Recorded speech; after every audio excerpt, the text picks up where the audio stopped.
Hello students and welcome to Legacy IAS Academy. I am Toha Rahman, a senior faculty in economics. Today with us we have Gaurav sir, who is a senior faculty for geography as well as international relations. We welcome you, Gaurav sir.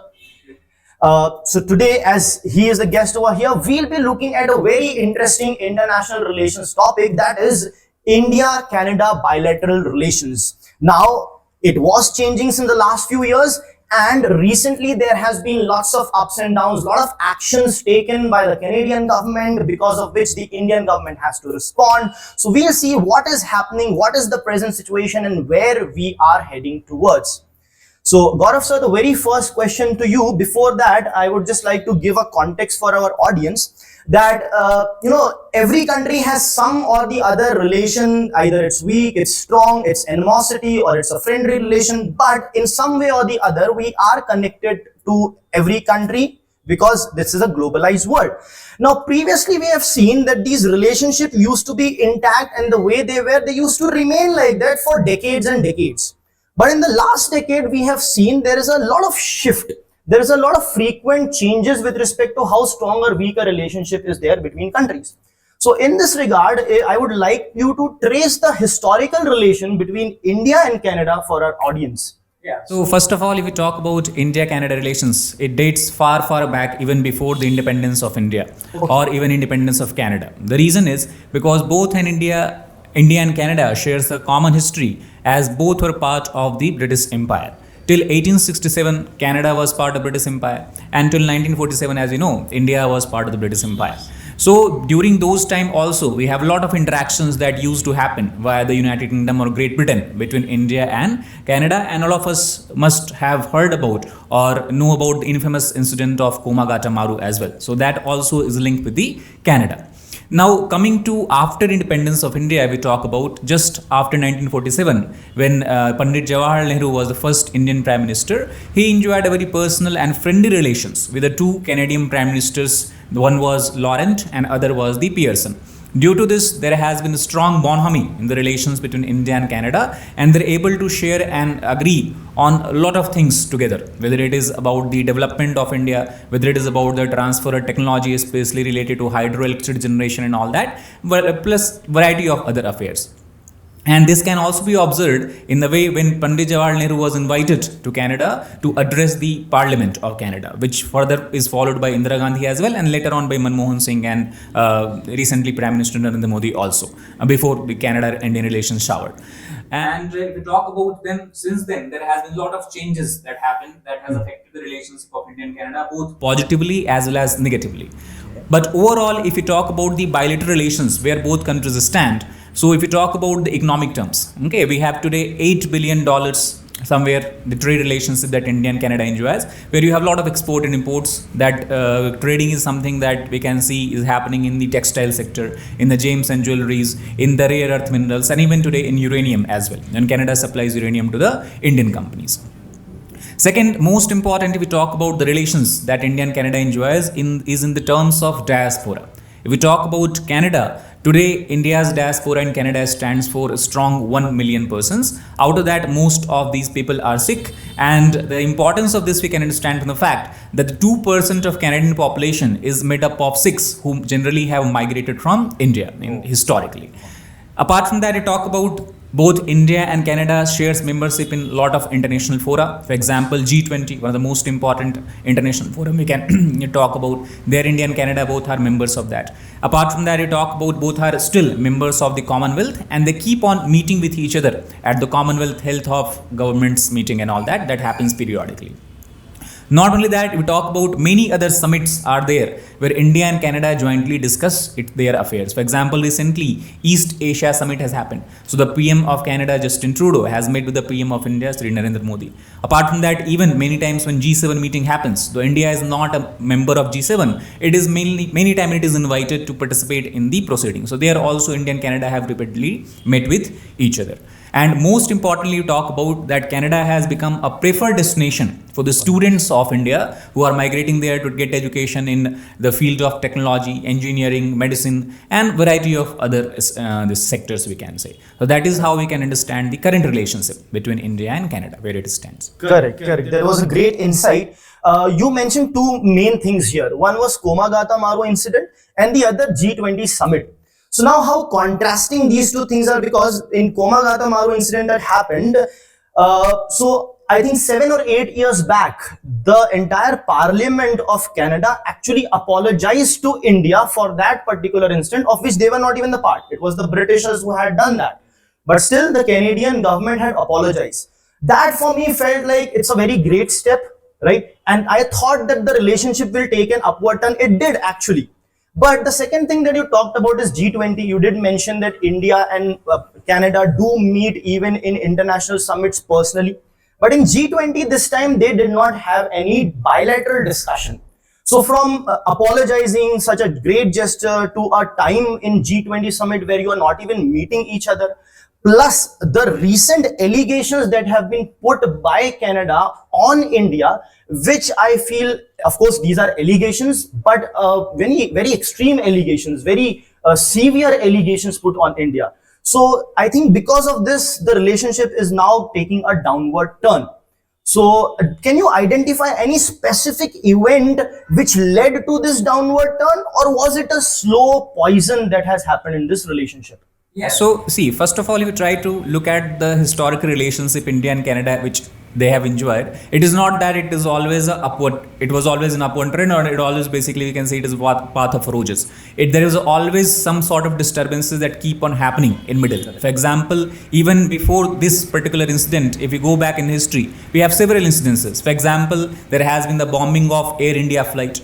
That was done by the Babbar Khalsa group, which was getting support in Canada at that time also. And after that, when India protested against this particular incident, the Canadian government had agreed to this, and they have developed an anti-terrorism structure where they wanted to collaborate with India and take actions.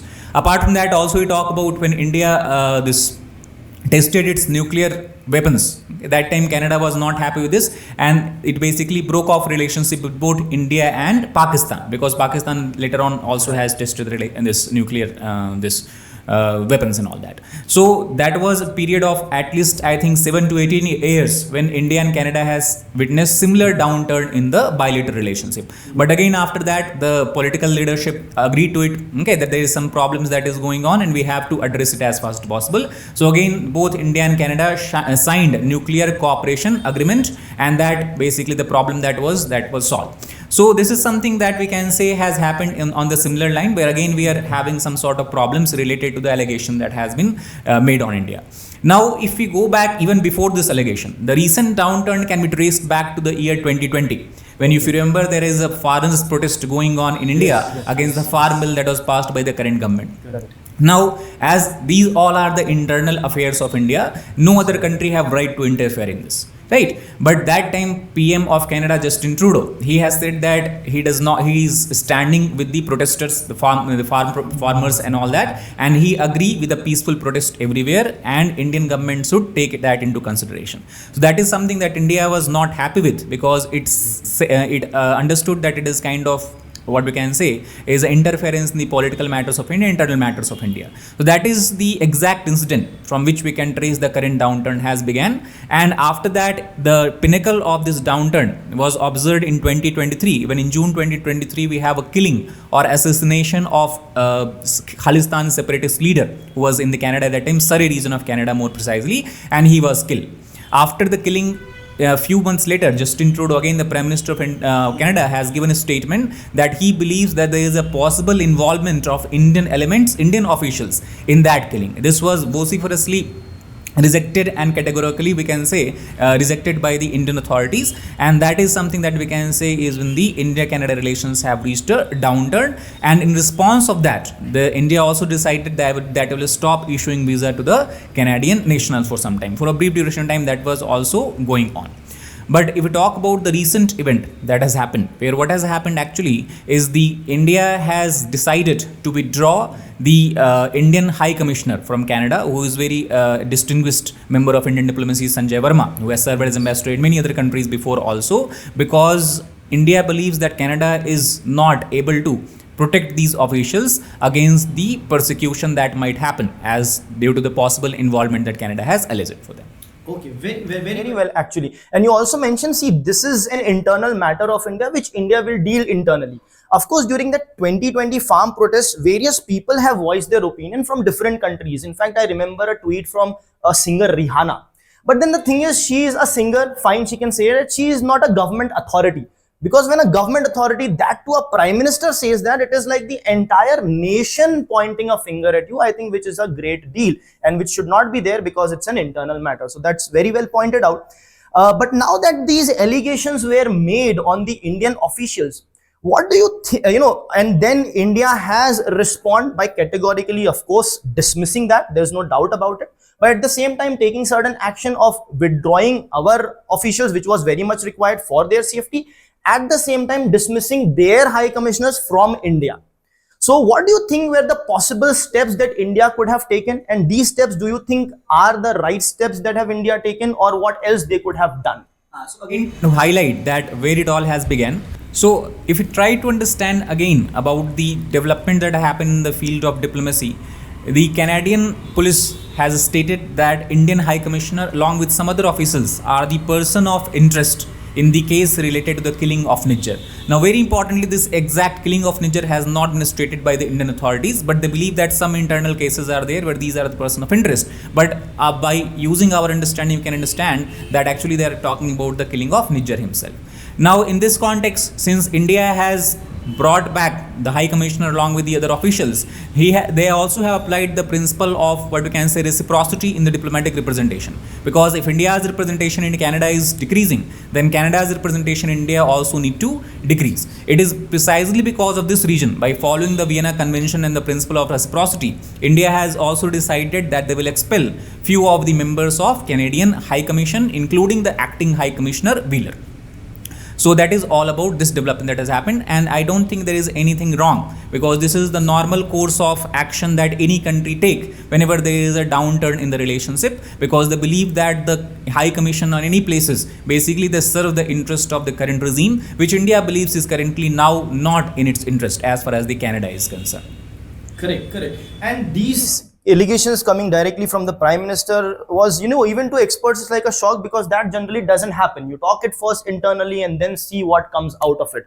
So even if Canada claims this to have happened, can Canada would have done something in a different manner in order to proceed it more swiftly rather than coming out in the open and expressing like this? Yeah, exactly. So I believe that is the biggest blunder that the Canadian authorities have done, because the matter was not referred internally, or not internally even, but you can say at the lower level, at the High Commission level or something like that. First of all, the allegation directly came from the mouth of PM Justin Trudeau.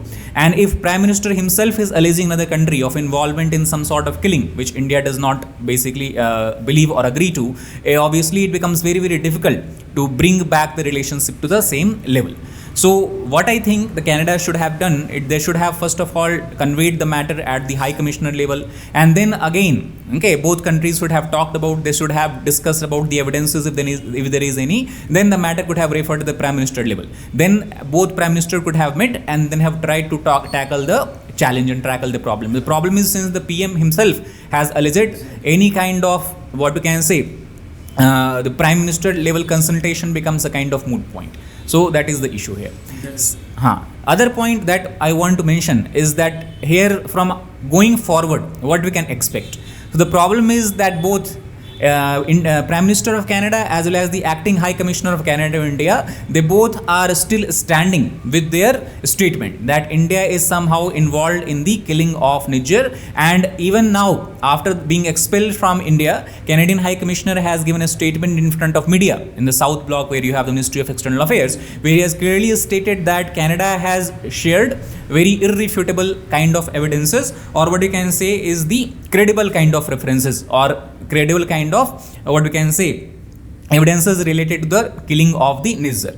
But here also India does not agree to it, because replying to that, the Ministry of External Affairs of India has clearly stated that Canada has not shared a shred of evidence related to the killing of Nijjar and how Indian officials were involved there. And without sharing any kind of evidence, the Indian officials have been declared there as a person of interest, and India basically is concerned that these officials might not get the protection from the police officials and then might be prosecuted there, and that is why India also decided to bring them back. Correct. So the decision from India was absolutely the best one. I think we have to bring them back. The security is very important. right? At the same time, since they have said it's irrefutable evidence, then India is saying that there is no shred of evidence that you have shared. So is there a possibility that now Canada can fabricate certain evidence and make it public? Because the way they are taking decisions, it looks like it is not thought through. So is it a possibility they share some fabricated evidences in public domain to make it even worse for themselves? Exactly, that can happen because first of all, if any evidence is and where a country is directly being implicated, coming directly from Prime Minister and the High Commissioner and all that, I don't think Canada should do this or they will do this because it will lead to maybe a long-term deterioration of relationship. And I'm sure that Canada also do not want bad relations with India because India is a very strong ally and partner. Plus, both Canada and India have agreed at many international topics. They have come together, whether it is about the we can say Korea incident that has happened in the past, or whether it is the African relations or how we have to deal with the Africa. Also, the matter is about the permanent seat for India in United Nations Security Council. There, Canada also favors India. Plus, since there is a lot of or big diaspora, plus a lot of students going from India to Canada, and also Canada is one we can say the favorite tourist destination of a lot of Indians as well. So if some kind of things like fabrication of evidence will happen, it will lead to the permanent loss of trust from Indian side toward the Canada, and that I think because US also is very strong ally of Canada, and US would also not want it. So I think US would indirectly also try to ensure that Canada do not do such kind of mistakes. Correct. At the same time, we have seen a relation with a particular country also depends on which government is in power. Same was the case with Bangladesh when Sheikh Hasina is in power or not in power, depended how our relation with Bangladesh was. So do you think a change of government can help, recapture the relation which lost? Yeah, so see, this is the point. For example, if you talk about the Canadian elections in October 2025, that is next year going to be Canadian elections.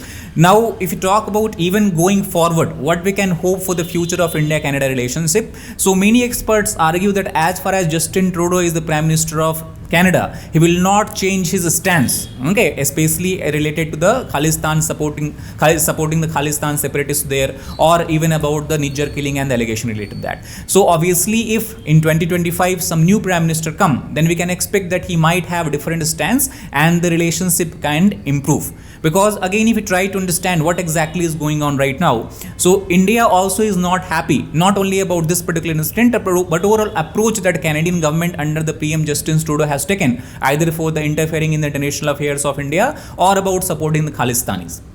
Indian Ministry of External Affairs has clearly stated that Canada has supported many times Khalistani separatists. They are roaming around there. They are carrying out rallies. They are carrying out anti-India protests, even to the extent of trampling upon the Indian tricolor, Indian national flag. So this is something that Canada is continuously overlooking and is not taking any action against those. Second is also many of the Khalistani separatists who have criminal records in India. They have illegally entered Canada, and even after illegally entering Canada, they have been fast tracked for the Canadian citizenship, not only residency we are talking about. That is another issue which India has continuously raised with Canada. Third point is that many of the members of organized crime groups as well as terrorist groups who India want to bring them to face the judiciary. So extradition requests have been sent multiple times, but Canada has overlooked and neglected the extradition request also. So unless the Canadian government, no matter which Prime Minister is there, take actions in these three matters, the relationships I don't think can improve, because first and foremost for any country is ensuring its territorial integrity, sovereignty and its internal security. The Khalistani supporters who are living in Canada, basically they are threatening these three aspects of India. So that is something that unless and until new Prime Minister came and he take actions on this, relationship will remain on a downward turn as far as the recent this future or we can say recent future is concerned. Absolutely. These things I believe are completely non-negotiable, and it's very surprising that India does have an extradition treaty with Canada, and even after having a treaty, this is a blatant breach of that when Canada is overlooking at our request to extradite the terrorist elements that we are asking for. So that's a surprise, but yes. So where do you feel this relationship is going to go in the coming years? And what the two countries, you have told that yes, Canada has to do the major part because they have done the major allegations and major involvement in India's internal and security and sovereignty affair. So what can probably India doesn't have much to do here, but still we would still want a good relationship. We are a peace loving country. We have propagated peace throughout the world. We stay away from violence. So that is our ethos. So what do you think, where do you think is this relation going to go in the coming years? And what do you think India can also do to ensure that it goes swiftly? Yeah, so one thing I have mentioned is, first of all, the major things has to be done, steps has to be taken from the Canadian side itself. India does not have a lot of say here. Second thing is that unless and until the relationship become better, we cannot expect any significant improvement in the other spheres of bilateral relationships, such as economic sphere. For example, India and Canada were trying to sign a CEPA, that is Comprehensive Economic Partnership Agreement, to strengthen and bolster the relationship. Because even if we talk about both are such a large country, but still the trade volume is very, very low. So I think this incident will also impact the trading partnership. Not only that, Canada also has taken a reactive stance when India basically decided not to grant visa to the Canadian nationals. Canadian authorities also have taken a very hard anti-immigration stance, and the effect of this is largely seen on the students, Indian students, who fear that they might be deported soon from the Canada. So from now, what I'm seeing is that both countries seem to be going on the spiraling path, which is only going to go downward. So unless and until there is a significant change in the stance of the leadership from the Canadian side, where the Prime Minister of Canada says that we do not have any kind of issues related to the what we can say other spheres of India's bilateral relations with Canada, or unless and until how the problem is already that Prime Minister level they have talked about the allegation of India in Niger killing. So unless and until they retract this statement, withdraw this statement, how going forward both countries will tackle this is going to be a major challenge for both the countries. Yes, very well. And one thing we see is when two countries are at loggerheads, there is an involvement of an international organization or maybe a third country for that matter.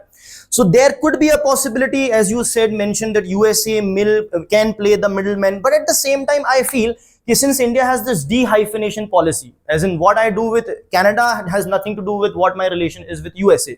So within this era of our de-hyphenation policy, do you think any country or any organization, or if not India, some other country, can play a pivotal role in recapturing this relationship? Yeah, so you have mentioned a very good point, that is de-hyphenation, and this is something we are seeing even now. For example, when we talk about the killing of Niger that was done on a Canadian soil, and similar to that, assassination attempt was made on the life of Guru Patwant Singh Pannu, who is another Khalistani leader, but this was done in US.